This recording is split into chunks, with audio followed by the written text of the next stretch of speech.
The new version of the gravitational sports car tutorial. To start, the trolley's tail balance can be aligned with the slot and mounted using the circle rod or attached with the feather accessories. Additionally, pressing the left switch briefly will activate automatic mode on the cart, allowing it to intelligently navigate and avoid obstacles. The drive runs for 5 minutes and then shuts off automatically. Speed can be switched by pressing the speed key in auto mode.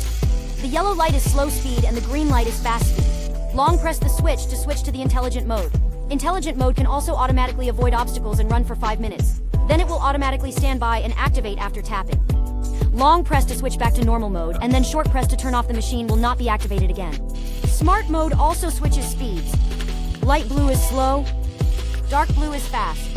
The front of the car is equipped with infrared sensing. Use in automatic mode need to avoid strong light irradiation environment, so as not to affect the obstacle avoidance function. Third, the remote control mode introduction. Press any direction in normal or smart mode. Remote control mode. Then, at this time, the tipper cannot be automatically corrected. You need to press the center mode key to return to the automatic mode before the tipper can be corrected. When switching to smart mode in remote control mode, the trolley can't run immediately. You need to press the mode button to switch back to auto mode. If you need to stand by, please press the switch briefly. After 30 seconds of no operation by the remote control, the cart will go back to auto mode again. Open the cover from the left side. You can use the Type-C port to charge. Flashing blue light means it is charging. Long green light means it is fully charged.